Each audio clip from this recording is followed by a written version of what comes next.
Police grade pay બાબતે થયેલી FIR પર હાઈકોર્ટનો નિર્ણય. હાઈકોર્ટ દ્વારા અપાયેલ ચુકાદાને કોંગ્રેસ પક્ષે આવકાર્યો. પોલીસ ગ્રેડ પે સહિતના મુદ્દે ગાંધી ચિંધ્યા માર્ગે લડત યથાવત રહેશે. રાજીવ ગાંધી ભવન ખાતે પત્રકાર પરિષદ યોજવામાં આવી. કોંગ્રેસ પક્ષે હંમેશા જનતાના મુદ્દે લડત ચલાવી છે.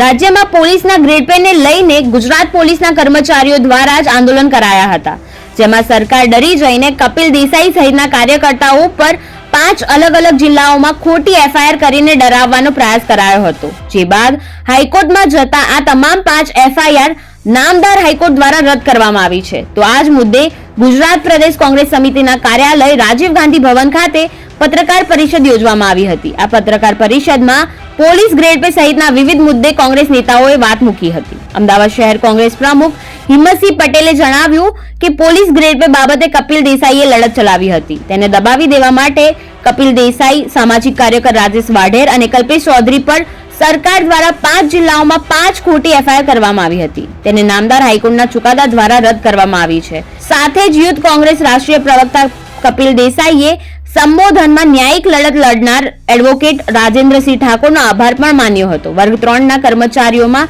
સૌથી ઓછો 1800 ગ્રેડ પે ગુજરાત પોલીસ જવાનોનો છે, જેઓની માંગણી 2800 ગ્રેડ પે કરવાની છે. જે અંગે જુલાઈ 2020માં ગુજરાત પોલીસ ગ્રેડ પે વધારવાની માંગ સાથે આંદોલન કરવામાં આવ્યું હતું, જેમાં 33,000 થી વધુ લોકો ટેલિગ્રામ ગ્રુપમાં જોડાયા હતા અને અનેકવાર ટ્વિટર પર નંબર 1 પર ટ્રેન્ડ પણ ચલાવ્યા હતા.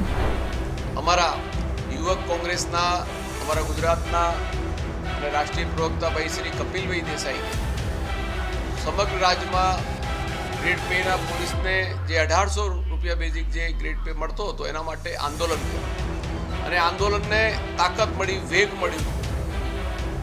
ભારતીય જનતા પાર્ટીમાં એને આવાજને દબાવવા માટે ગેરકાયદેસર રીતે 5 જિલ્લાઓની અંદર ખોટી પોલીસ ફરિયાદો કરીને જે હેરાનગતિઓ કરી, જુદા જુદા જિલ્લાઓમાં ધરપકડ કરવામાં આવી, એને એરેસ્ટ કરવામાં આવ્યો, અનેક દબાણો, અનેક સરકારે એમની ઉપર જોર જુલમ સિતમ તમામ અત્યાચારો કર્યા.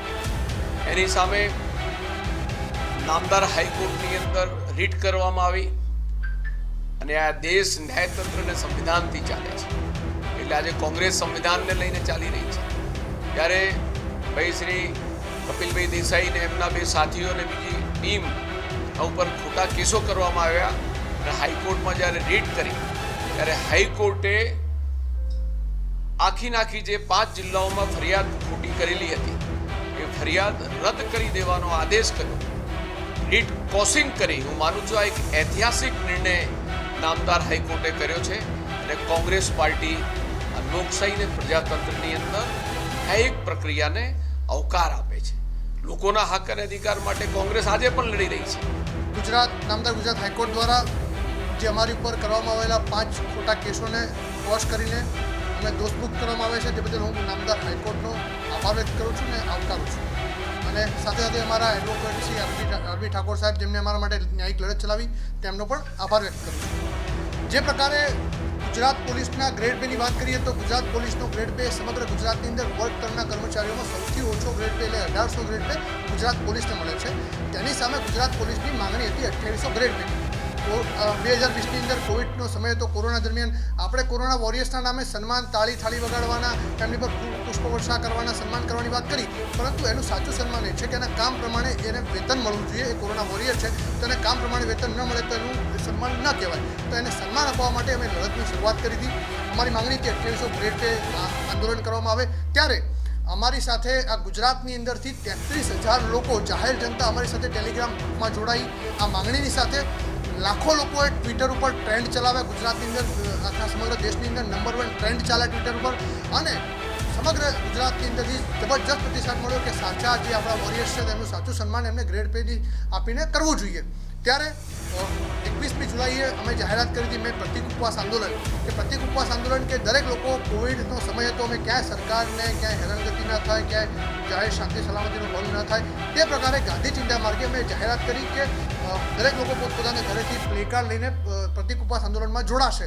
અને એની અંદર હજારો લોકો પ્રતિક ઉપવાસ આંદોલનમાં જોડાયા. આજે પણ તમે હેશટેગ પ્રતિક ઉપવાસ આંદોલન કરો તો તમને આજે પણ હજારો ફોટોસ મળી આવશે કે જે લોકો આની અંદર જોડાયા હતા અને અમને સમર્થન આપ્યું હતું. ત્યારે સરકાર ડરી ગઈ હતી ને સરકારને ખબર હતી કે હવે આ આંદોલન જો વધારે મોટું સ્વરૂપ લેશે, ગુજરાતના લોકો વધારે મોટી સંખ્યામાં જોડાશે તો તકલીફ પડશે. ત્યારે આ આંદોલનને તોડી પાડવા માટે, એવા દબાવ માટે અમારી પર 5 જિલ્લાઓની અંદર ફરિયાદ દાખલ કરવામાં આવી. સુરત, નવસારી, વલસાડ, તાપી, ડાંગ 5 જિલ્લાઓની અંદર અમારી પર કેસ દાખલ કરવામાં આવ્યો.